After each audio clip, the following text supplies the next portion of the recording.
Friends, कैसे हैं आप सभी। Welcome back to N S English academy. This is Sonia और आज की वीडियो इंपॉर्टेंट है। You know why?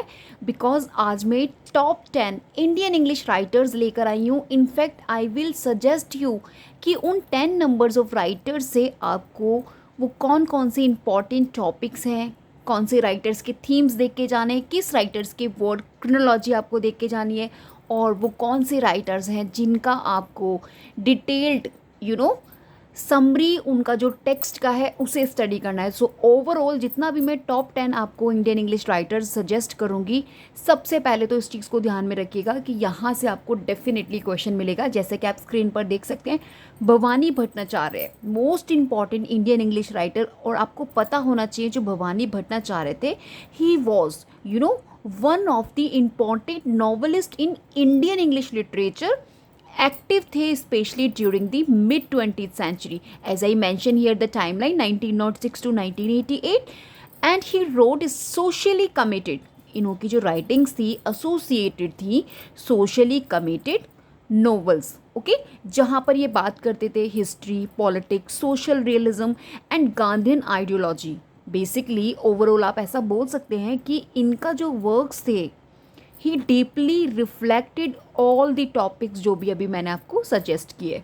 तो आगे देखते हैं। सबसे पहले आपने इनकी 5 इंपॉर्टेंट नॉवेल्स को ध्यान में रखना है। मैं आपको अभी बताती हूँ। जो इनकी फर्स्ट मेजर नॉवल है, आपने ध्यान में रखना है so many hungers. So many hungers, right? This was published 1947 and the second number we have music for Mohini. Music for Mohini, right? This was published 1952.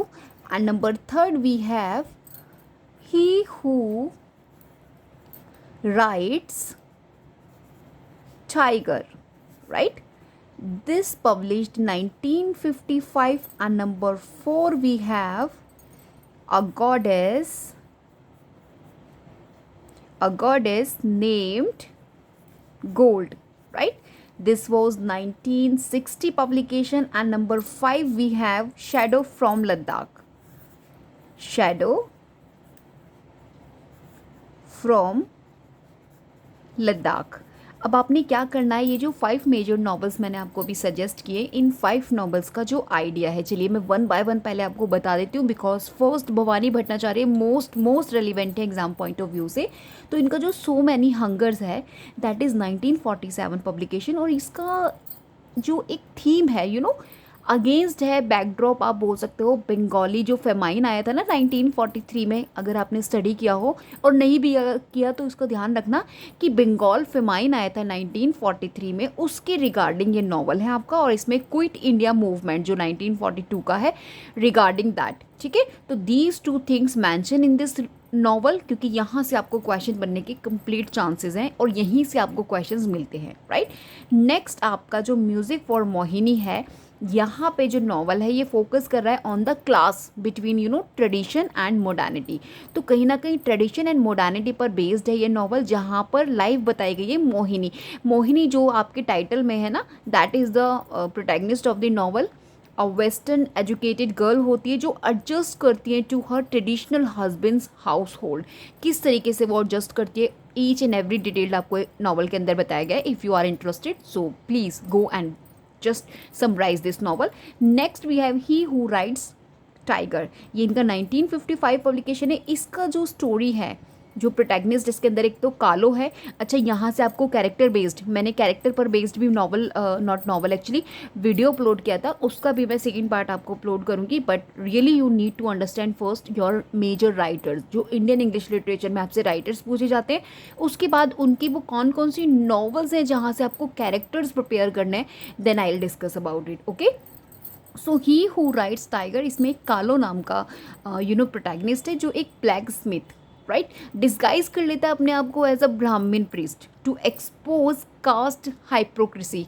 तो किस तरीके से जो कास्ट को लेके डिस्क्रिमिनेशन है सोसाइटी में, वो अपने आप को बदल लेता है इस चीज़ का, इस इम्पॉर्टेंट टॉपिक का रिफ्लेक्ट करने के लिए सोसाइटी के सामने। जैसे होता है ना मूवीज़ में, आप देखते हैं कि लोग अपने आप को डिस्गाइज कर लेते हैं सिर्फ ट्रुथ को जानने के लिए। तो ऐसे ही जो सोसाइटी में हाइपोक्रेसी उस समय सिचुएटेड थी, तो उसका पर्दाफाश करने के लिए जो आपके कालो थे उन्होंने किस तरीके से अपने आप को क्या किया, डिस्गाइज कर लिया इनटू ब्राह्मण प्रीस्ट, ठीक है, जिससे कि वो एक्सपोज कर सकते कास्ट डिस्क्रिमिनेशन ऑफ सोसाइटी। तो एग्जैक्टली यही ओवरऑल स्टोरी का इसके अंदर मतलब टॉपिक को एक्सप्लोर किया गया है। चलिए नंबर 4 देख लेते हैं, अ गॉडेस नेम्ड गोल्ड।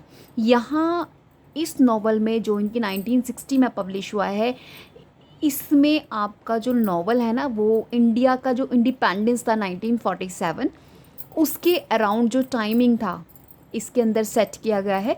यहाँ पर जो विलेजर्स हैं उनका विश्वास है कि किस तरीके से जो गॉडेस लक्ष्मी है उनकी जो इमेज है will turn everything into gold. तो उनका एक ये मेंटालिटी था, या आप बोल सकती हो उनका ऐसा सोचना था, ऐसा उनका विश्वास था कि जो गॉडेस लक्ष्मी है उनकी इमेज जो होती है किस तरीके से वो हर चीज़ को गोल्ड में कन्वर्ट कर देंगी। तो यही ऑनेस्टी टाइप ऑफ स्टोरीज़ के अंदर दिखाई गई है। So need to just understand, इसमें बहुत सारे आपको सिंबल्स देखने मिलेंगे जिन्हें आपने डिटेल स्टडी करना है। इनफैक्ट आपको फैक्चुअल इन्फॉर्मेशन उसका पता होना चाहिए क्योंकि वहाँ से आपको क्वेश्चन बनता है। Next we have shadow from Ladakh. Shadow from Ladakh इनका 1966 पब्लिकेशन है। बहुत ईजी वे में देखिए 1947, 52, 55, 60 और 66 आप इन सभी नॉवेल्स को, जैसा कि मैंने क्रोनोलॉजी में आपको बताया, इन्हें आप एज ए मोबाइल नंबर भी लर्न कर सकते हैं, जैसे कि 47 4752 556066। What's your for mobile number? My mobile number is 4752 556066। इस तरीके से आप इसको याद कर सकते हैं और आपको सारी नॉवेल्स इनकी क्रोनोलॉजी में लर्न हो जाएगी विद इन अ सेकेंड, ठीक है। अभी ये 5 नंबर्स मैंने आपको बता दी। अच्छा, शैडो फ्रॉम लद्दाख जो है इसका जो आइडिया, अच्छा मैं आपको बता दूं, ये इनका साहित्य अकादमी अवार्ड विनिंग नॉवल है 1967। नेक्स्ट ईयर इसको साहित्य अकादमी अवार्ड मिला था, ये चीज़ आपने ध्यान में रखनी है। और इसको इंडो चाइना जो वार हुआ था, इंडो चाइना वार कब हुआ था, 1962 में, इंडो चाइना वार, ठीक है। तो उसी के रिगार्डिंग ये आपकी नॉवल है एंड जो कॉन्फ्लिक्ट था बिटवीन, राइट, तो उसी को डिपिक्ट किया गया है, इंडस्ट्रियल मॉडर्निटी को, राइट, गांधीयन विलेज आइडियल्स भी इसके अंदर कहीं ना कहीं एक्सप्लोर किए गए। तो ये सभी चीज़ें मैंने आपको एक स्मॉल टिप्स आपको दिया है जिससे कि आपको ओवरऑल व्यू पता लग गया कि आपने भवानी भट्टाचार्य से क्या क्या स्टडी करना है। इनके थीम्स देख लेना अच्छे से। अब चलिए मैं आपको कुछ स्टेटमेंट्स दिखा देती हूँ जिससे आपको मोर क्लैरिटी आएगी टुवर्ड्स योर टॉपिक। तो फर्स्ट स्टेटमेंट है known for social realism and Gandhian ideals in fiction.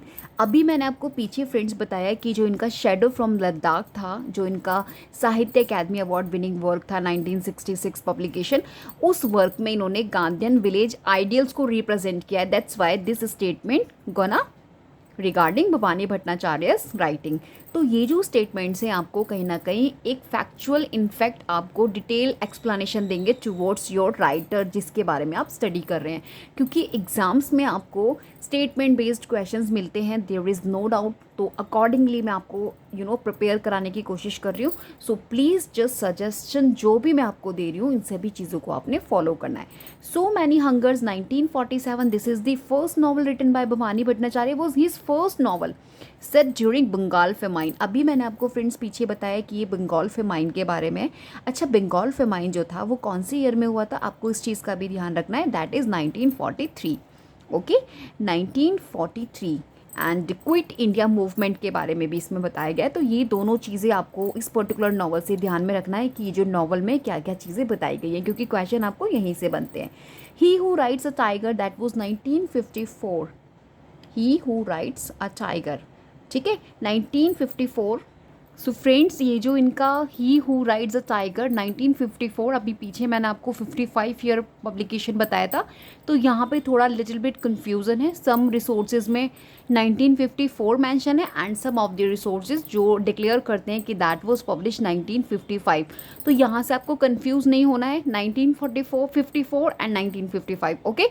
तो इस पर्टिकुलर नॉवल में क्रिटिसाइज किया गया है caste hypocrisy. As I told you कि जो इनका ये टेक्स्ट है, the name he who rides a tiger, किस तरह से वो कालो जो प्रोटैगनिस्ट है नॉवल का he who rides a tiger में, और अपने आप को डिस्गाइज करता है to just expose the caste discrimination, right, in society.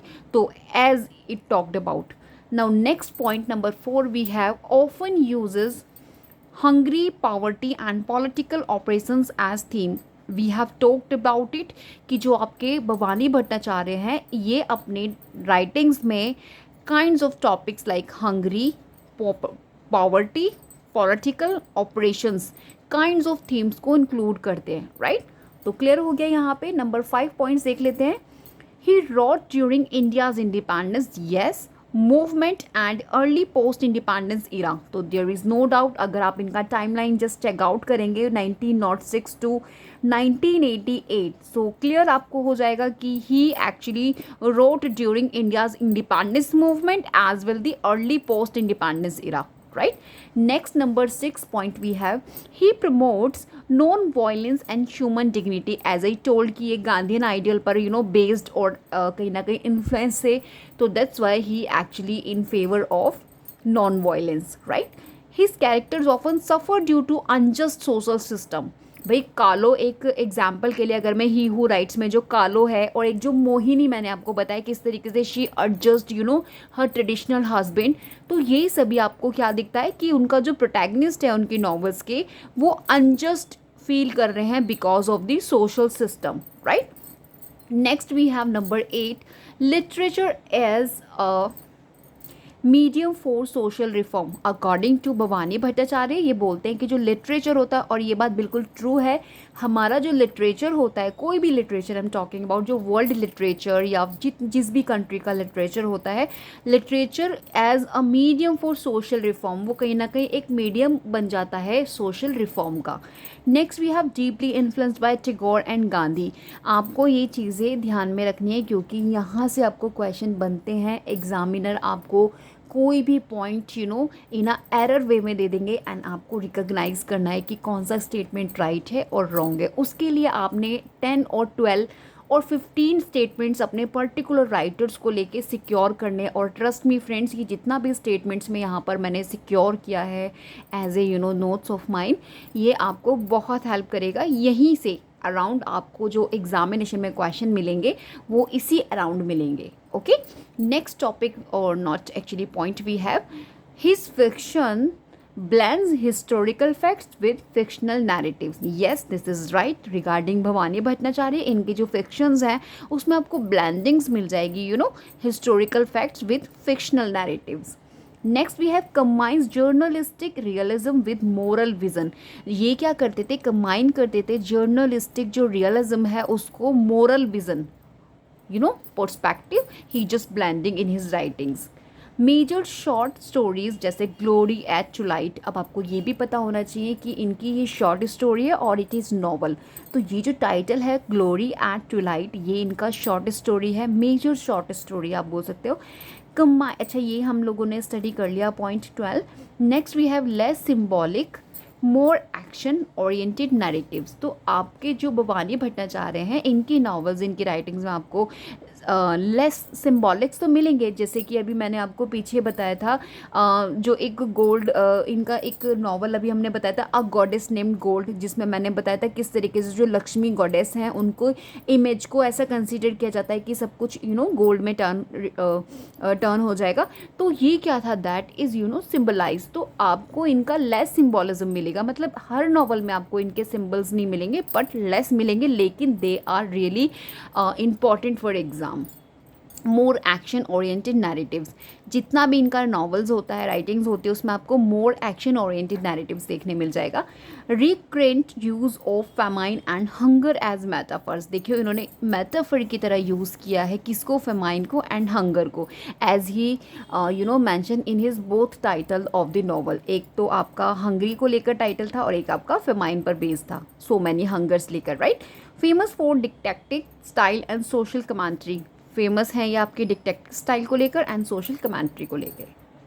Friends, next हम लोग मनोहर मालगोनकर, मोस्ट इम्पॉर्टेंट राइटर हैं, एग्ज़ाम क्वेश्चन पेपर्स चेक करके देखिए। मनोहर मालगोनकर, भवानी भट्टाचार्य से आपको डिफरेंट क्वेश्चंस मिलेंगे इन अ एवरी 6 मंथ्स। ओके, सबसे पहले इनका टाइमलाइन आपने ध्यान में रखना है 1913 to 2010। One of the major Indian English novelist हैं 20th सेंचुरी के ऑफकोर्स, और he was historical political adventure novelist हैं।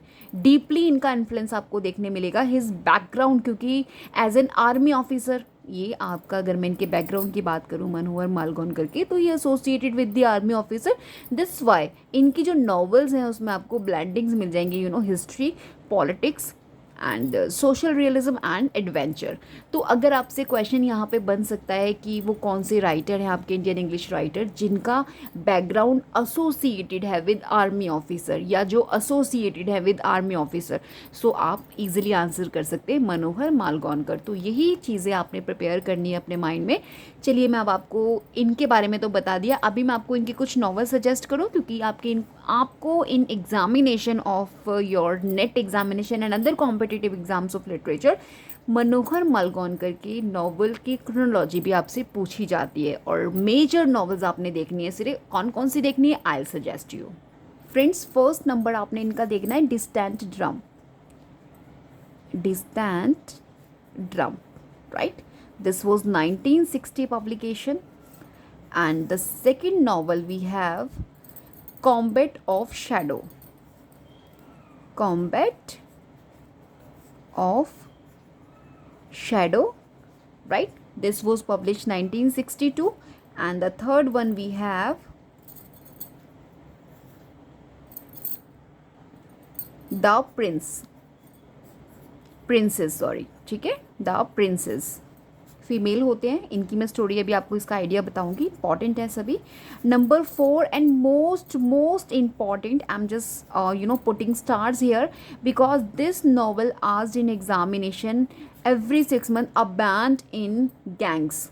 अ बैंड इन द गैंग्स, ये इनका इतना इम्पॉर्टेंट नॉवल है, यहाँ से आपको डिफरेंट क्वेश्चन मिलते हैं। सबसे पहली चीज़ आपने इसकी पब्लिकेशन ईयर ध्यान में रखनी है, 1964। उसके बाद नंबर 5 जो इनका नॉवल है that is spy in amber, right? This was 1971 publication. So overall आपने ये 5 नंबर्स मेजर नॉवेल्स इनकी देखनी है आपके मनोहर मालगोनकर की। सबसे पहले डिस्टेंट ड्रम जो इनका 1960 में पब्लिकेशन है, यहाँ पे जो इनकी स्टोरी है ना, ये बेस्ड है ऑन ऑथर्स की ओन एक्सपीरियंस। इनका जो अपना खुद का एक्सपीरियंस था as an army officer, as I told you कि एसोसिएटेड थे इन हिज बैकग्राउंड, तो इन्होंने इसमें अपना एक्सपीरियंस एक्सप्लोर किया है। In fact he portray the life of soldier in peace time, किस तरीके से लाइफ होती है सोल्जर की, ठीक है, मिलिट्री लाइफ, उसके डिसिप्लिन, पैट्रियोटिज्म की जो एक स्पिरिट होती है, psychological struggles of soldiers and duty, उनका अपना personal emotions, each and every detailed explain in this novel. Okay, so ये आइडिया आपने अपने माइंड में सस्टेन करके रखना है जो मैंने ओवरऑल आपको रिगार्डिंग बताया novel. Next we have combat of shadow, ये इनका 1962 पब्लिकेशन है। Now set in pre independence India, आपने इस चीज़ का ध्यान में रखना है, इट वो सेट, क्योंकि सेटिंग से आपको क्वेश्चन मिलता है, और क्योंकि आपके Manohar Malgonkar important Indian writers में से एक हैं, that's why you need to study in a great level. Okay, so pre independence India setting है जहाँ पे रिवॉल्व किया है अराउंड एन इंग्लिश मैन जिनका नाम होता है हेनरी विंटन। आपने कैरेक्टर्स भी ध्यान में रखने हैं जो मैं आपको नेक्स्ट वीडियो में कवर कराऊंगी। Working on a tea plantation, जो इसमें प्रोटैगनिस्ट है वो वर्क कर रहे होते हैं टी प्लांटेशन में, और उनकी इंडियन जो मिस्ट्रेस होती है, तो ओवरऑल उनकी स्टोरी, उनका जो कॉलोनियल एक्सप्लॉयटेशन उनके साथ हो रहा है, क्रॉस कल्चर रिलेशनशिप का क्या एक इम्पैक्ट होता है, these all things actually mention in this novel combat of shadow, जैसे कि टाइटल है शैडो। ओके, तो यहाँ पे आपको ये सभी चीज़ें देखने मिलेगी। Now let's move on the third novel, इसका आइडिया जल्दी से देख लेते हैं, द प्रिंसेस। इसमें क्या होता है, इनका इंटरेस्टिंग है, हिस्टोरिकल नॉवल है। अब देखिए, अभी क्योंकि मैंने हिस्टोरिकल नॉवल बोला है तो मुझे जल्दी से याद आ गया कि आपको टाइप्स ऑफ नॉवेल्स भी देख के जानी है। एग्जाम में आपको क्वेश्चंस मिलते हैं, बिल्डिंग्स रोमन आपकी कौन सी नॉवेल्स होती हैं, and coming of age and historical novels कौन सी होती हैं, और आपका so and so forth guys. तो ओवरऑल आपको टाइप्स ऑफ नॉवेल्स भी देख के जानी है, और गुड थिंग इज़ दैट मैंने मेंशन करा रखा है अपने चैनल पर, आप मुझे जस्ट कमेंट करना, मैं आपको टैग कर दूंगी वो पर्टिकुलर वीडियो जहाँ मैंने एक्सप्लेन किया है। इनफैक्ट मैंने ईच जो टाइप है नॉवल का उसके बारे में भी एक्सप्लेन किया है। यहाँ से आपको सेपरेट क्वेश्चन बनता है, so you need to understand this also. चलिए let's come back the princes. ये इनका 1963 हिस्टोरिकल नॉवल है और इसमें इन्होंने इंडिया की प्रिंसली स्टेटस के बारे में बताया है और उनकी डिक्लाइन आफ्टर इंडिपेंडेंस, किस तरीके से उसको डिक्लाइन किया जाने लगा, तो उसी पर ओवरऑल फोकस किया है। एक यंग प्रिंस इसके अंदर होते हैं और किस तरीके से tradition versus democracy, loss of power and identity, ये सभी चीज़ें मेंशन हुई है इस नॉवल में इनकी। Now next we have most important, a bend in the gangs. ये इनका 1964 है। Now one of his most famous works, it deal with the freedom struggle. सबसे इम्पॉर्टेंट टॉपिक्स और जो चीज़ें आपने ध्यान में रखनी है रिगार्डिंग दिस अबैंडन गैंग्स में, एक तो ये फ्रीडम स्ट्रगल को डील कर रही है, दूसरा second thing quit India movement को डील कर रही है, एंड पार्टीशन ऑफ इंडिया जो 1947 है उसको डील कर रही है। तो these 3 things you will have to just keep in your mind regarding this novel. और कैरेक्टर्स इनके देखने लाइक जो इसमें ज्ञान है, देवी हैं, वो किस तरीके से डिफरेंट आइडियोलॉजीज़ को रिप्रेजेंट कर रहे हैं। गांधीयन नॉन वायलेंस जो आइडियल्स हैं, रेवोल्यूशनरी और आपके वायलेंस को लेके freedom struggle, Gandhian non violence जो इनका आप बोल सकते हो मूवमेंट है, Hindu Muslim communal riots, friendship, betrayal, ये सभी चीज़ें इसमें दिखाई गई हैं। That's why this novel is most important, in fact the masterpiece of Manohar Malgonkar. तो आपने इसे अच्छे से स्टडी करना है। नेक्स्ट नंबर 5 है स्पाई इन एम्बर, 1971 पब्लिकेशन है। ये एक्चुअली अबाउट है अ कोल्ड वार, जो थ्रिलर सेट हुआ है इसका हिमालय, जहाँ पे इन्वॉल्व किया गया है तिब्बत है ना, जो मोनेस्ट्रीज होती हैं, चाइनीज़ स्पाइसीज होते हैं, न्यूक्लियर सीक्रेट्स के बारे में। तो ये अबाउट दिस है, तो इसका आइडिया बस आपने ध्यान में रखना है। चलिए अब जल्दी से स्टेटमेंट्स देख लेते हैं। Number first, we have known for historical and political thrillers. Yes, we have done this. Next, we have The Princess, जो इनका नॉवल है, that was 1963 publication, जहाँ एक्सप्लोर किया जा रहा है डिक्लाइन ऑफ इंडियन रॉयलिटी, किस तरीके से इंडियन रॉयलिटी को डिक्लाइन किया जा रहा था और उसको रिप्लेस किया जा रहा था विद दी डेमोक्रेसी। ठीक है, तो उसी के बारे में स्टोरी है इसके अंदर। अ bend in the gangs 1964 is set during the partition. I have told about this.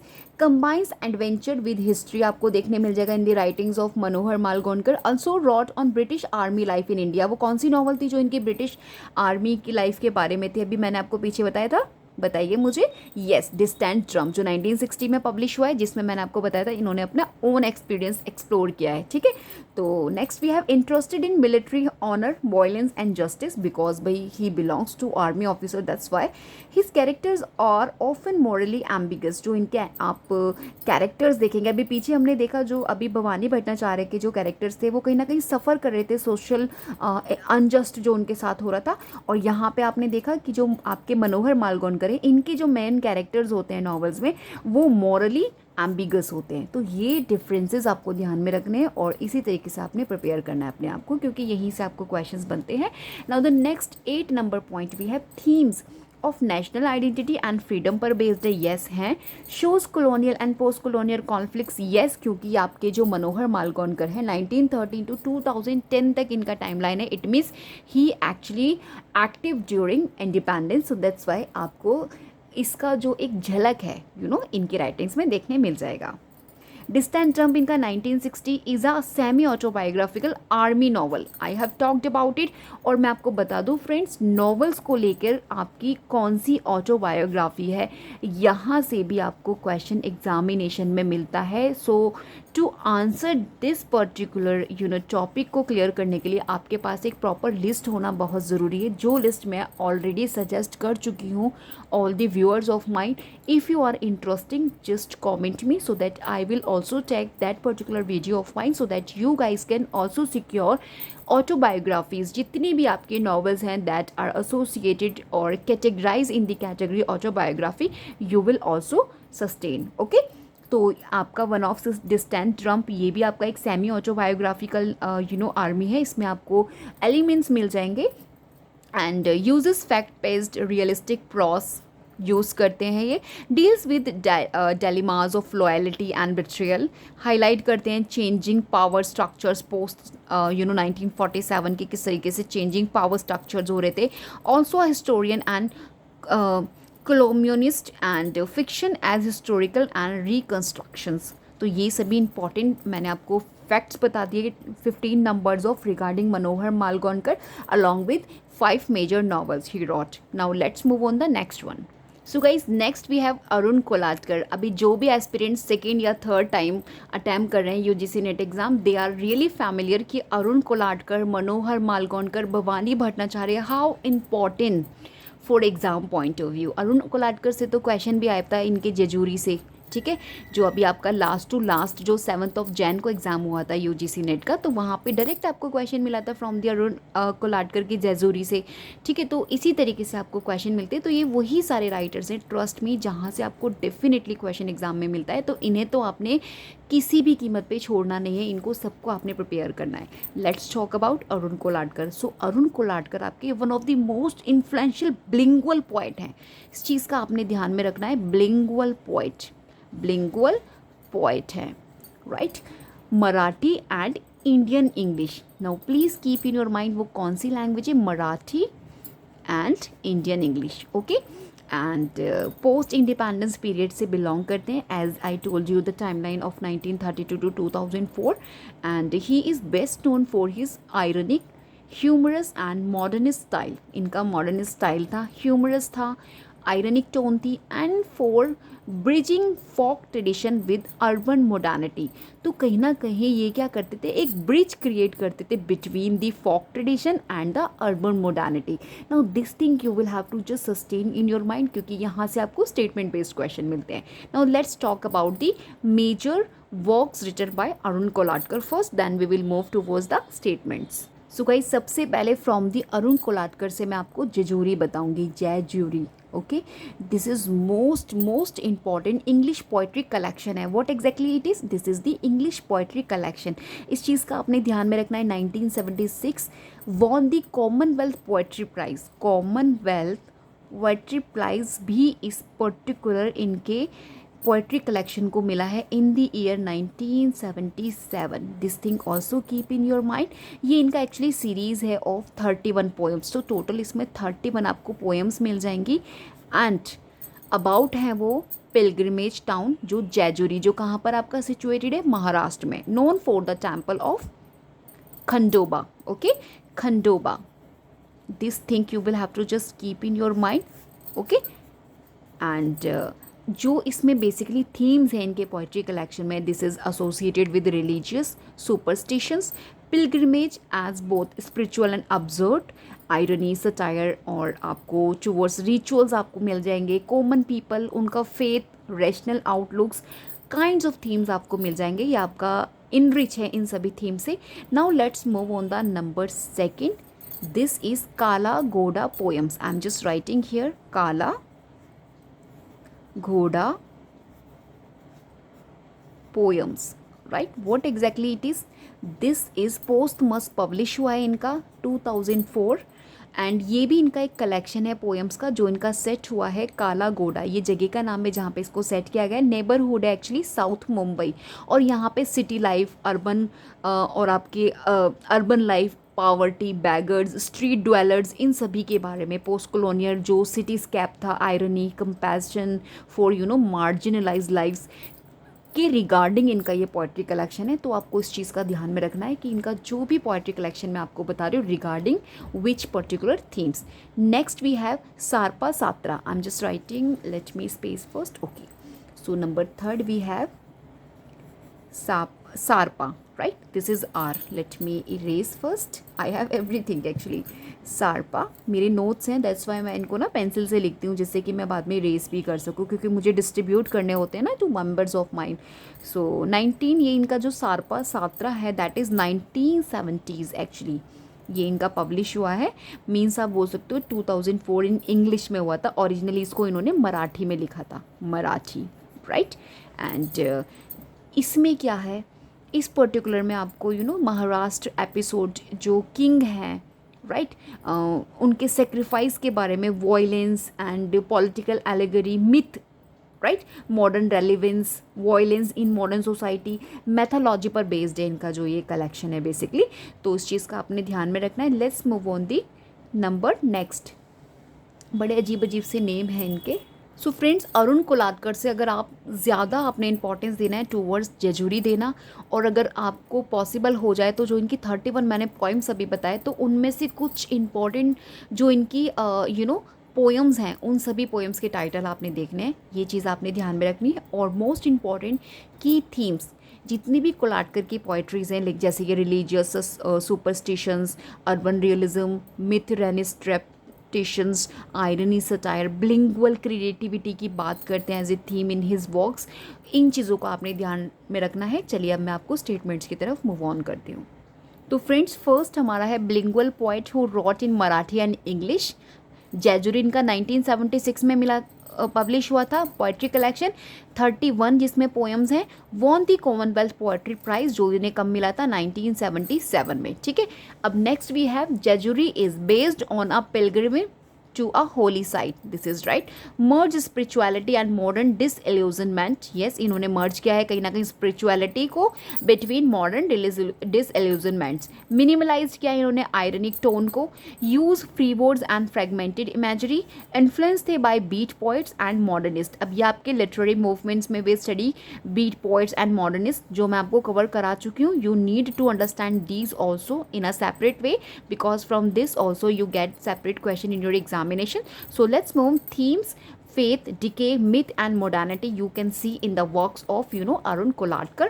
Now next we have part of life, part of the Bombay Poets Group, part of the Bombay poets group, because जो भी इनकी poems थी associated थी आपकी from Maharashtra. जो इनका poetry collection था that was the name Jejuri, that is associated Maharashtra, that's why you called part of the Bombay poets group. Okay, combines local settings with global poetic forms. तो इनको कॉम्बिनेशन आपको देखने मिल जाएगा कि किस तरीके से ये लोकल सेटिंग्स को एसोसिएट कर देते हैं with the global poetic forms में। जेजुरी इनका often anthologist in Indian English poetry, yes this is right, यहाँ पे आपको कलेक्शंस देखने मिल जाएगा।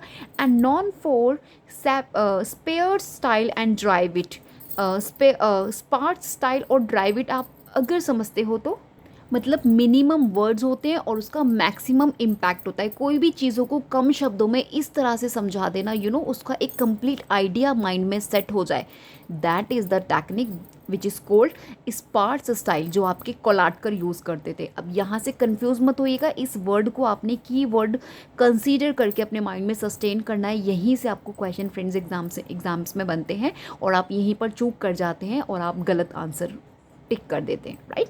एंड ड्राइव इट का ये यूज़ करते हैं, तो ये भी आपका एसोसिएटेड है विद दिस ऑल्सो जो मैंने आपको अभी बताया। तो प्लीज़ जस्ट नीड अंडरस्टैंड।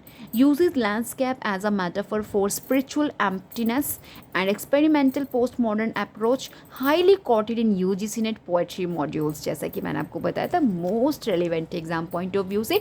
चलिए अभी हम लोग नेक्स्ट मूवमेंट करते हैं अपना, not movement actually, let's move on. Okay, तो गाइस चलिए जो हमारे नेक्स्ट हैं वो हैं आपके Mahesh Dattani, 1958 major figure in Indian English drama. तो ये आपके मोस्ट फेमस प्ले राइट हैं इंडियन इंग्लिश ड्रामा के लिए, we known him Indian English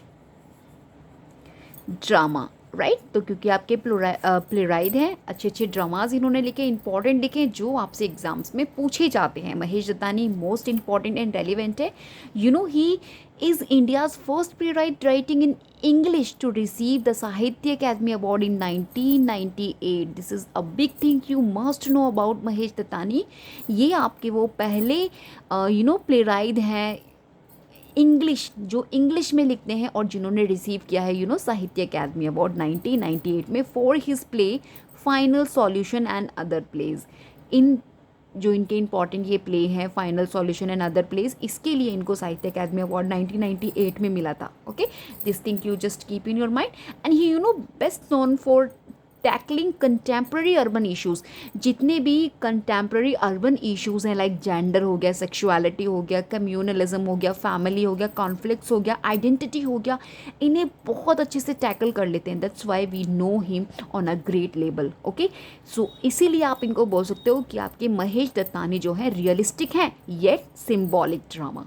he present in his writings. Okay, so चलिए सबसे पहले मैं आपको इनके कुछ मेजर प्लेस बता दूं जिससे कि आपको एक क्लैरिटी मिल जाए और उसके बाद आपको स्टेटमेंट्स अच्छे से अंडरस्टूड हो जाएंगे। तो भाई महेश दत्तानी के प्लेस में मैं सबसे पहले आपको मूव ऑन करूंगी, where there is bill, where there is will, right. ये इनका जो प्ले है 1988 में आया था, जो फैमिली कॉन्फ्लिक्ट्स पर बेस्ड है। इनफैक्ट ये एक वेल्दी बिजनेसमैन के बारे में है जो क्रिएट करता है tensions in the family after his death. ठीक है, उसके डेथ के बाद जो भी प्रॉब्लम्स होती हैं फैमिली के अंदर, तो उसके बारे में, मतलब greed, hypocrisy, gender roles, patriarchal society, तो ये सभी थीम्स पर बेस्ड है इनका प्ले। Next number second we have dance like a man. ये आपके एग्जाम में पूछा जा चुका है, dance like a man, right. ये इनका 1989 पब्लिकेशन है। मोस्ट पॉपुलर प्ले है, वाइडली परफॉर्म्ड हुआ है। अ कपल होता है इसके अंदर ऑफ जो डांसर्स होता है, किस तरीके से वो स्ट्रगल करता है ट्रेडिशन वर्सेस एम्बिशन। तो इसमें आप बोल सकते हो overall tradition versus modernity, art versus family duties दिखाया गया। देखते हो ना, कभी किसी फैमिली में किसी को पर्टिकुलर एक आर्ट से बहुत ज़्यादा लगाव होता है, लेकिन जो उसकी फैमिली होती है उसको सपोर्ट नहीं करते कहीं ना कहीं। So exactly the situation happening in this play, right. Next we have bravery fought the queen, number third, bravery fought the queen, right. This 1991 publication, यहाँ पर डोमेस्टिक टेंशन्स को दिखाया गया है ऑफ टू हाउस वाइफ्स जो married होती हैं to wealthy brothers को। ठीक है, तो marriage, domestic violence, feminism, gender inequality, kinds of topics आपको देखने मिल जाएंगे इस पर्टिकुलर प्ले में, right. Next number 4 we have most important final solution, final solution, right. This world publish 1993, जिसे इन्हें अवॉर्डेड है, साहित्य अकादमी अवार्ड मिला था 1998 में। I have told about it. और ये इनका सेट हुआ है अगेंस्ट कम्यूनल राइट्स, जहाँ पे फोकस किया है on a Hindu family and 2 Muslim boys.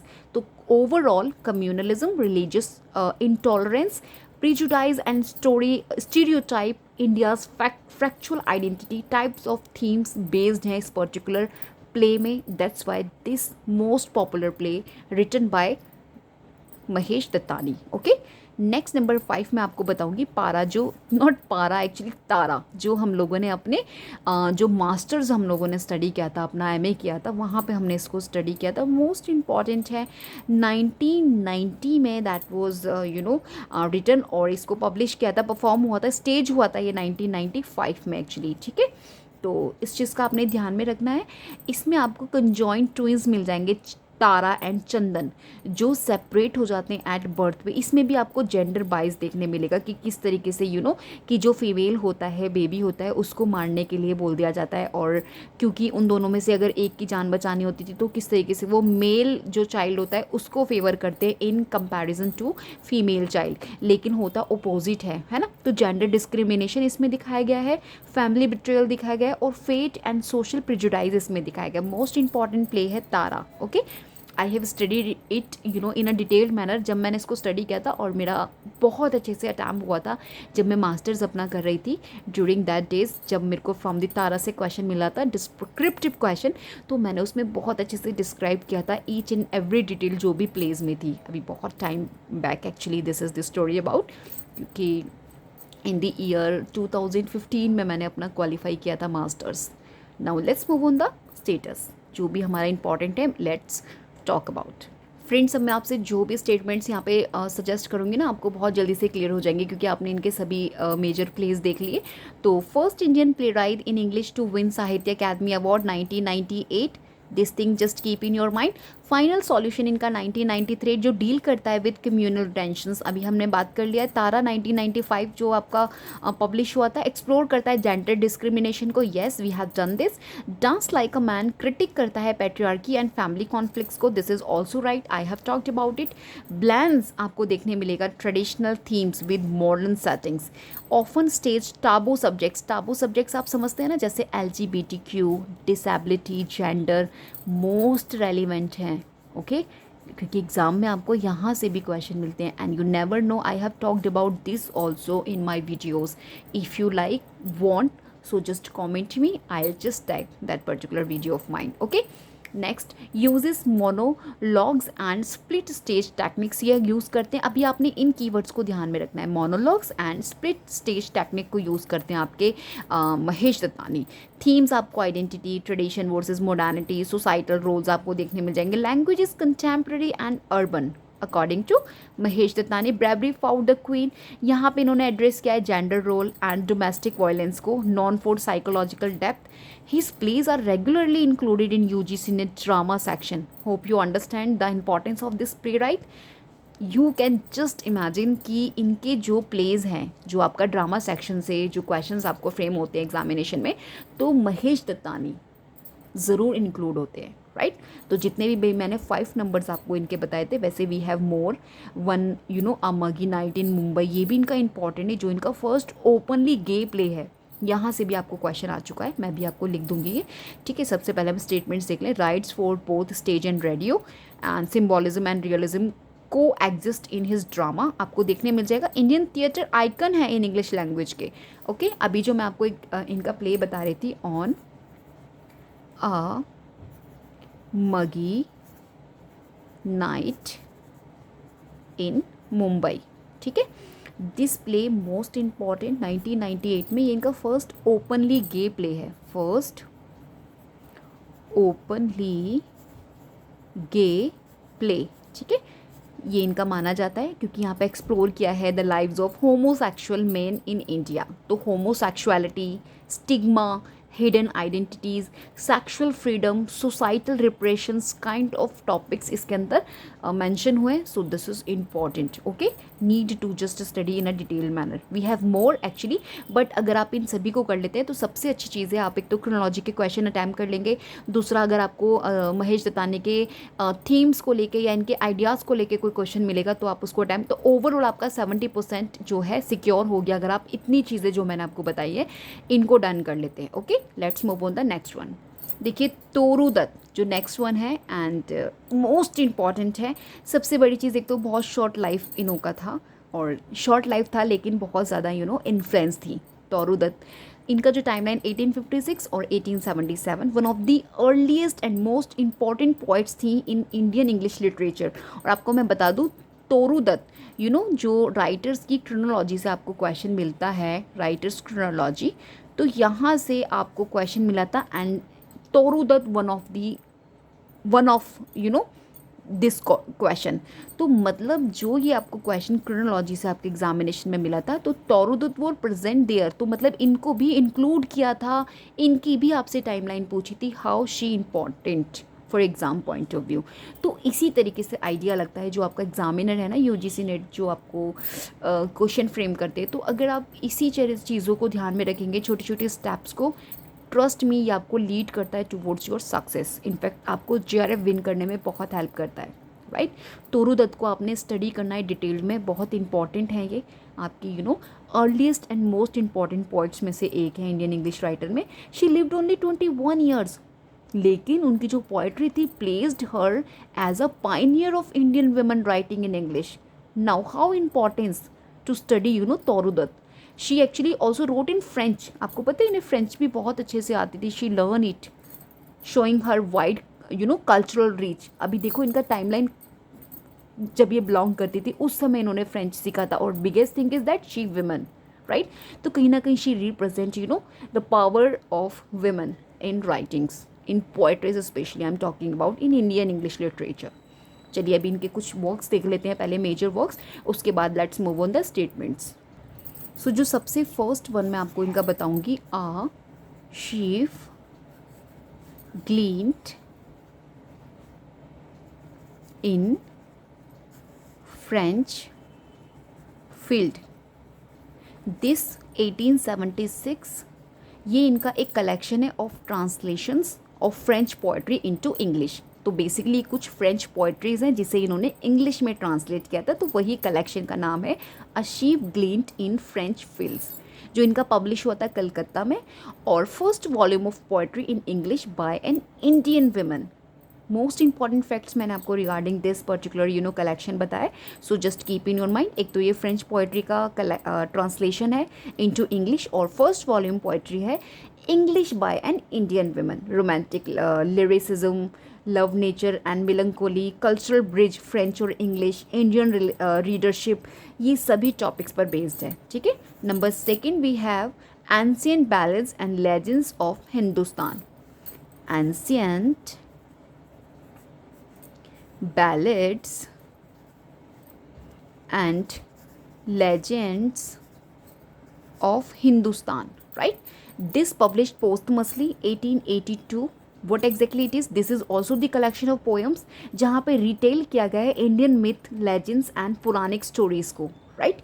तो बेसिकली जो थीम्स हैं यहाँ पर इंडियन मैथोलॉजीज, सावित्री हो गए, लक्ष्मण हो गए, सीता माता हो गई, इन सभी को रिटेल किया गया इन मिथ्स को, राइट? जितना भी पुरानिक स्टोरीज, हीरोइज्म, डिवोशंस इसके अंदर दिखाया गया है। सो ओवरऑल आपको मैंने थीम बता दिया। Now next we have number third. अब देखिए ये मोस्ट इंपॉर्टेंट इन्फॉर्मेशन मैं बताऊंगी रिगार्डिंग तोरुदत्त, इनका जो मिसेलिनियस जो पोएम्स हैं, right? Miscellaneous poems, what exactly it is? तो तोरुदत्त का miscellaneous poems apart from her to big collections Ashif glint in French field, जो भी पीछे मैंने बताया, ancient ballads and legends of Hindustan, इसके अलावा इम्पॉर्टेंट है यहाँ पर इन्होंने फोकस किया है सम इम्पॉर्टेंट पोएम्स, राइट? जैसे कि our casuarina tree, I am just writing here, our casuarina tree, यहाँ से आपको क्वेश्चन एग्जाम में मल्टीपल टाइम मिल चुका है, so this is important. Famous poem है जहाँ पर कंपेयर किया है वर्ड्सवर्थ की नेचर पोएट्री को, राइट? तो कैजरोना ट्री जो है उनके गार्डन में एक सिंबल है चाइल्डहुड मेमोरीज का ऑफ हर लॉस्ट सिबलिंग्स, ठीक है? तो उसी के बारे में यहाँ पर एक्सप्लेन किया है। तो आपको यहाँ पे ब्लेंडिंग्स मिल जाएंगी of personal grief and universal resonance, right? So आपको इसको स्टडी करना है डिटेल में। द लॉटस इनका देख के जाना है, the lotus, right? The lotus allegorical poem है इनका। तो यहाँ पे लॉटस का अपना एक सिंबल है, symbol of India, national flower, ठीक है, जो रिप्रेजेंट कर रहा है हार्मनी ऑफ इंडियन कल्चर, इसे आपने स्टडी करना है। एंड सीता, ये वो मैं आपको टाइटल्स बता रही हूँ जहाँ से आपको मैचिंग्स क्वेश्चन मिलते हैं और आपको पता ही नहीं होता सीता किसने लिखा है। अब आपको कैसे पता होगा अगर आपने उसको स्टडी नहीं किया? तो आपको इन सभी राइटर से ये सभी चीज़ें स्टडी करनी ही करनी है, ओके? तो यहाँ पर सीता में बेसिकली इन्होंने डिटेल किया है सीता के एग्जाइल को with her sons, right? Combines Indian mythology with western lyric style, this is also point to be noted here, क्योंकि यहाँ से आपको क्वेश्चन एग्जाम्स में मिलते हैं, ठीक है? अपार्ट फ्रॉम दिस आपने इनकी ट्रांसलेशंस देखना है, इनके थीम्स देखना है, जितनी भी इनकी पोएम्स थी, एंड जो अगर आप ये चीज़ें कर लेते हैं तो you have done with the तोरुदत्त, right? So let's talk about the important statements regarding तोरुदत्त। Early Pioneer है इंडियन इंग्लिश पोएट्री की, dead eight 21, achieved much in short life, छोटी सी जिंदगी जी मगर उसमें बहुत कुछ अचीव किया। जिंदगी छोटी देना मगर अच्छी देना, exactly the actually point is represent here. Ancient Ballads and Legends of Hindustan 1882 इनका पब्लिश हुआ था पोस्टमस, आप एस्टिमेट लगा सकते हैं 1877 में शी गॉट डाई एंड 1882 में इट वॉज पब्लिश, सो ये पोस्टमस था इनका। Translated French poetry into English, yes, कौन से वाले में था? जो अभी हमने स्टार्टिंग में मैंने आपको इनका बताया था टाइटल, जो इनका कलेक्शन था पोएट्री का, जहाँ पर इन्होंने बेसिकली क्या किया था, फ्रेंच का जितना भी इनका पोएट्रीज था उसको इन्होंने ट्रांसलेट किया था, ठीक है? उसको देख लीजिएगा दोबारा से। Next what she talked about, okay, her poetry bridge Indian myth and European forms in the sense क्योंकि शी लर्न फ्रेंच का बहुत ज़्यादा इनके माइंड में इन्फ्लुएंस था, so accordingly she talked about. Sita, our casuarina tree our की poems हैं इनकी। Emphasize nostalgia, home and loss के बारे में बात करती है। इंट्रोड्यूस किया इन्होंने Indian themes to English poetic tradition में। मल्टीलिंगुअल थी, rot in French, English, Sanskrit. First Indian women to write a novel in French में इन्होंने नॉवल भी लिखा था। Exactly the title we have Lee General D. Metamorphoses Edwards, ठीक है? Romantic in style but rooted in Indian ethos. Poetry often personal and meditative, celebrated as a Prodigy influenced future Indian women writers, a symbol of early Indian literary genius. ये सभी statements most important है to understand your important poets Toru Dutt, right? So guys number 16 we have Khushwant Singh 1915 to 2014 इनका timeline है. Khushwant Singh one of the important partition आपके novelist हैं जिनकी novels train to Pakistan most important है. 1956 publication I have mention here. Most famous है इनकी partition novels. अभी मैं आपको बता दूं पार्टीशन नॉवेल से भी आपको एक सेपरेट क्वेश्चन मिलता है. So you need to separate list. आपके पास एक सेपरेट लिस्ट होना ज़रूरी है regarding partition novels. If you want solution to this problem of your just comment भी बिलो. मैं आपको वीडियो चेक कर दूंगी from where you will get the complete list of partition novels. उस लिस्ट को प्रिपेयर करने से ही आपको सभी पार्टीशन नॉवेल्स जितनी भी लिटरेचर में एग्ज़ाम्स में रिपीट होती हैं आपको डाइजेस्ट हो जाएंगी और आप इजीली उनको एग्ज़ाम में अगर क्वेश्चन आपको मिलेगा आप टिक कर देंगे. Right, okay. नेक्स्ट हमारा जो स्टेटमेंट है that is known for journalistic clarity and historical detail in his work I Shall Not Hear the Nightingale explore pre-independence politics. This is another text written by आपके Khushwant Singh. Frequently used irony and satire in his writing. Delhi, a novel that was published 1990 mix जहाँ पर आपको देखने मिल जाएगा history with fiction. This is also another novel written by Khushwant Singh जिनका subtitle है A Novel. Okay, focus on communal violence and secularism. और मैं आपको एक चीज़ और बता दूँ, सबटाइटल से भी आपको क्वेश्चंस बनते हैं. So this is another category that categorize in your examination. So you need to understand that list where all the important novel जिसकी सबटाइटल्स आने के कंप्लीट चांसेस होते हैं. इनफैक्ट जहाँ से आपको एग्जामिनेशन में पहले सबटाइटल से क्वेश्चन पूछे जा चुके हैं. If you need just comment and I will suggest again the video where I talked about the subtitles. Okay, every solution I have of your examination, UGC NET English literature, but you need to just explore it. Focus on communal violence and secularism. Also a historian wrote a history of the Sikh. भाई ये आपके सिख थे खुशवंत सिंह और सिख के बारे में इन्होंने उनकी हिस्ट्री के बारे में मेंशन भी किया है. एडवोकेट थे रैशनलिज्म एंड लिबरलिज्म के. Theme human cruelty politics communalism पर बात करते थे. एडिटर थे आपके Illustrated Weekly of India. Now please keep in your mind कि आपके एडिटर रह चुके हैं. ब्लंट डायरेक्ट प्रॉस स्टाइल थे.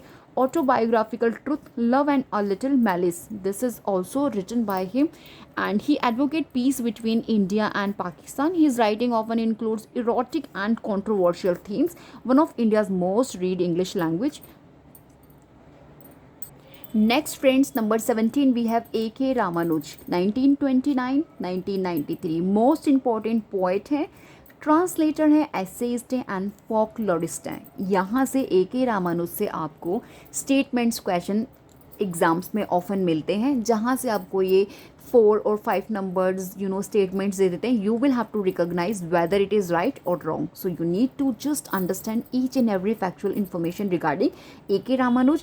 कौन सा इनका पोएट्री कलेक्शन है, कौन सा ट्रांसलेशन इन्होंने दिया है, किस लैंग्वेज में he prefer to write that particular work. ये सभी चीज़ें आपने ध्यान में रखनी है रिगार्डिंग A.K. रामानुज. ठीक है. The Striders 1966 marked his poetic debut. की ऐसे इनके is there an Indian way of thinking. Poetry इनकी ब्लेंसिंग आपको मिल जाएगा उसमें memory family and culture. Translated classical Tamil and Kannada poetry को उन्होंने ट्रांसलेट किया है. उनमें से इंपॉर्टेंट जो 2 और 3 5 numbers you will have to just prepare. And speaking of Shiva is a major translation है इनका. यहाँ से आपको क्वेश्चन एग्जाम में मिल चुका है and there is chances they can ask again. Themes आपको मिल जाएंगे identity fragmentation and nostalgia, use irony, restraint and layered meanings. Known for intellectual rigour and cultural nuance के लिए जाने जाते हैं. Poems like obituary, love poem for a wife are often anthologised. ठीक है. ब्रिज ये आपको देखने मिल जाएगा. ब्रिज बिटवीन किसके करते हैं, ईस्ट एंड वेस्ट ट्रेडिशन का in both form and content. Rod in multiple genres. taught at University of Chicago, used Indian myth with modern sensibilities, crucial to Indian English poetry and cultural theory. अभी जितने 15 मैंने आपको statements यहाँ पे suggest किए regarding A.K. Ramanuja, I really assure you friends कि from these statements of mine you really easily answer अगर आपको स्टेटमेंट बेस्ड क्वेश्चन मिलता है फ्रॉम दी A.K. रामानुज। और इनके जितने भी वर्क्स हैं उनकी क्रोनोलॉजी आपने देखनी है, पोइट्री कलेक्शन देखना है, उन पोइट्री कलेक्शन में जो इनकी फेमस पोएम्स हैं उन्हें आपने देखना है, right. Let's move on the next one. Next we have Jayant Mahapatra 1928 और रिसेंटली इनका डेथ हुआ है बिफोर 2 years 223 में। फर्स्ट इंडियन पोइट हैं जिन्हें साहित्य अकादमी अवार्ड मिला है इंग्लिश पोइट्री के लिए। अभी तोरू दत्त हमारी फर्स्ट विमन थी, ये हमारे फर्स्ट पोइट हैं, इंडियन पोइट हैं जिन्हें साहित्य अकादमी अवार्ड मिला है इंग्लिश पोइट्री के लिए। रिलेशनशिप इनका 1980 मोस्ट एक्लेम्ड पोइट्री कलेक्शन है। अभी इस पोइट्री कलेक्शन में कुछ इनकी फेमस पोएम्स भी हैं, उन्हें आपने देखना है। ईच एंड एवरीथिंग्स मैं आपको नहीं बता सकती because we have problem of time. इतना सारा टाइम हो गया अभी हम लोगों ने सिर्फ 10 मेजर इंडियन इंग्लिश राइटर्स, क्योंकि मैं अच्छे से पढ़ाती हूँ, हर एक चीज़ डिटेल में एक्सप्लेन करती हूँ। मेरा ऐसा मानना है कि जब तक मेरे को वो चीज़ सेटिस्फाइड ना हो, I can't satisfied you. That's why जो मेरा वीडियोज़ होता है थोड़ा लेंथी होता है और उसमें कंटेंट कम होता है, लेकिन ट्रस्ट मी जो भी आप कंटेंट देखते हैं वो आपको वंस अगर आप एक बार वीडियो देख लेते हैं क्लियर हो जाता है। आपको बिल्कुल भी ज़रूरत नहीं पड़ती कि आप कहीं और से उसको जस्ट समराइज़ करें। तो ये श्योरिटी आपको मिलेगा मेरी सभी वीडियोस में, राइट। बिलिंगुअली मैं आपके साथ शेयर करती हूँ। मैंने ऑटो डब्ड भी लगाया हुआ है जिससे कि जिन एस्पिरेंट्स को प्रॉब्लम है अगर वो किसी पर्टिकुलर लैंग्वेज में उसको सुनना चाहें they can easily. So next we have often uses the Orissan landscape and myths theme. इनके आपको टाइम, डेथ, आइडेंटिटी, सेक्सुअलिटी पर बेस्ड मिल जाते हैं। जब मैं इनको लेके क्वेश्चंस आपके साथ डिस्कस करूँगी तो जितना भी मैंने अभी डिटेल में लाइक जयंत महापात्रा, तो इन सभी को मैं वहाँ पे डिटेल आपको समझा दूँगी। तो जब भी मुझे कोई पॉइंट्स मिलता है तो मैं उसको क्लियर करा देती हूँ। This is the type of my teaching style. Next we have poetic voice is melancholy, philosophical, wrought in an quite meditative tone में बात करते हैं। Indian summer down at Puri are widely studied. This is the separate poems written by Jayant Mahapatra. You need to understand. Known for modernist and introspective approach के लिए जाने जाते हैं। Often he explores fractured post-colonial identity. Language is symbolic, dense and layered. His work bridge modernism and regional traditions. Later poems explore करती है कहीं ना कहीं Christian identity and inner conflicts, right? Editor ये आपके रहे हैं चंद्रभागा अ पोएट्री जर्नल के and receive पद्मश्री in 2009 में इनको मिला है। सेंट्रल फिगर है ये आपके इंडियन इंग्लिश पोएट्री के। Hope you understand easily Jayant Mahapatra. Number 20, let's check about Shiv K. Kumar, also important for exam point of view। 1921 to 2017 इनका टाइमलाइन है। कंटेम्प्रेरी इंडियन इंग्लिश राइटर में बेसिकली वी काउंट हिम और categorise him. Poet हैं, play right हैं, novelist हैं and critic हैं, right. And trap falls in the sky 1986 earn साहित्य Akademi award. ये जो इनका trap falls in the sky work है इससे इन्हें साहित्य अकादमी अवार्ड मिला है। नाउ इन्हें किस ईयर में मिला है, this thing you will have to just find out, okay. Blendings आपको मिल जाएगी, sensuality with philosophical depth in his works. The bones prayer, Cobwebs in the Sun are notable works written by Shiv K. Kumar and known for lyrical and introspective poetry के लिए हम इनको जानते हैं। and his plays focus on psychological and existential themes. Novels like Nude, Before God explore human relationship. Themes like love, death, faith, human isolation की बात करते हैं क्योंकि कंटेम्प्रेरी है ना, इसलिए आइसोलेशन को इंपॉर्टेंस देते हैं। जैसे जैसे कंटेम्प्रेरी राइटर्स आपको दिखेंगे आइसोलेशन पर बात करना शुरू कर देते हैं। Combines myth and modern experience आपको देखने मिल जाएगा। Critical essays are part of Indian literary studies, okay. Known for metaphysical reflection, strong presence in Indian English poetry canon, taught at Osmania and Hyderabad universities, and he explored identity through post-colonial and humanism lenses. Appear in both poetry and drama units NET. अगर आप net का exam के prepare कर रहे हैं, of course you are preparing for, तो जो poetry section है आपको, जो ड्रामा सेक्शन है, both the sections are important Shiv K Kumar, so you need to prepare him in a detailed manner. Friends, next and last one I have Bharati Mukherjee. अभी जितना भी remaining रह जाएंगे वी विल डिस्कस। तो टॉप 20 मैंने आपको दे दिए। मेरा प्रीवियस वीडियो में 10 मैंने टॉप राइटर्स वहाँ डिस्कस किए थे। सेम वे यहाँ पे भी मैंने आपको 10 बता दिए। तो 20 ओवरऑल आपको मैंने इंडियन इंग्लिश राइटर्स बता दिए जिन्हें आपने प्रिपेयर करना है। और ट्रस्ट मी, अगर आप इस सजेशन को फॉलो करते हैं, आप आफ्टर अटेम्प्ट योर एग्जामिनेशन एक बार ज़रूर से याद करेंगे N S English Academy. In fact Sonia को कि मैंने आपको जिन राइटर्स के बारे में बताया था, definitely you turn with same writers in examination. Bharati Mukherjee 1940 2017 इनका टाइमलाइन है। कंटेम्प्रेरी आपके राइटर हैं, विमन है, known for diaspora and immigrant experience theme. देखिए diaspora writings and diaspora writer से आपको सेपरेट क्वेश्चंस बनती हैं। इसका भी proper list if you really required, so I will suggest you and tag you in your comment section, so मुझे let me know, okay।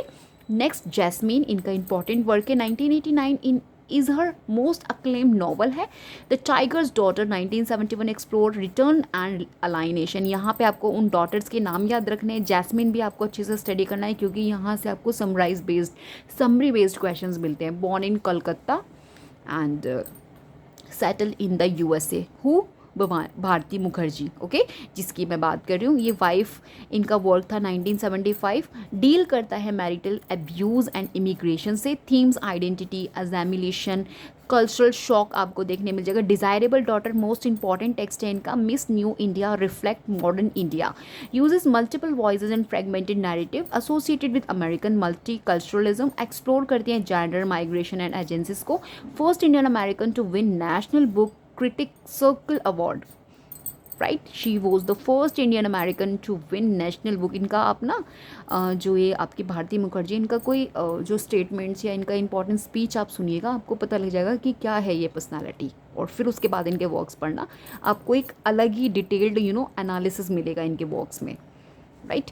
Her protagonist undergo name, identity and destiny changes, right. आपको इनके जो protagonist हैं इनके works में आपको मिल जाएंगे वो किस तरीके से नेम चेंज कर रहे हैं एक एक स्टेप पर, एक स्टेप बाद जब भी उनको सिचुएशन ऐसा क्रिएट हो रहा है तो टाइप्स ऑफ आइडेंटिटी से उनको गुजरना पड़ रहा है, और डेस्टिनी चेंजेस उनको करनी पड़ रही है उनकी डेस्टिनी की वजह से, कितना चेंजेस उनके लाइफ में आ रहा है। तो ये सभी चीज़ें आपको इनके कैरेक्टर्स में मिल जाएंगी, राइट। क्रिटिक करती हैं both Indian patriarchy and American racism पर, ये उसके अगेंस्ट है। Known for realism with post modern flair, की फिगर है आपकी डायस्पोरिक इंडियन लिटरेचर में, ठीक है। तो ये भी मैं आपको प्रॉपर टॉपिक कराना है मैंने नेक्स्ट, और next we will done with this. So let's guys, here I have talked about top 20 writers Indian English literature में। ओवरऑल मैंने आपको आइडिया बता दिया। इनफैक्ट आप मान के चलिए 70% मैं आपको प्रिपेयर करा रही हूँ अपनी वीडियोस से, 30% आपका बच जाता है जो आपका रह जाता है समरी। आपको समरी करना होता है, जो भी मैं नॉवेल्स आपको सजेस्ट करती हूँ समरी करना होता है, एंड उसका कुछ PYQs आपको देखना होगा जो मैं आपको further, let's first complete all important जो भी हमने टॉपिक्स प्रिपेयर करने हैं, उसके बाद मैं आपको ऐसे इंपॉर्टेंट क्वेश्चंस कराऊंगी जहाँ से जितना भी आपने स्टडी किया है ना आपका सब कुछ रिवाइज हो जाएगा। बस आपको स्टे कनेक्ट रहना है, न्यू है तो सब्सक्राइब करना है, और प्लीज़ वीडियो को लाइक ज़रूर करना है, and must comment me below so that I prepare myself for next video. We will meet in next video. Till then bye bye.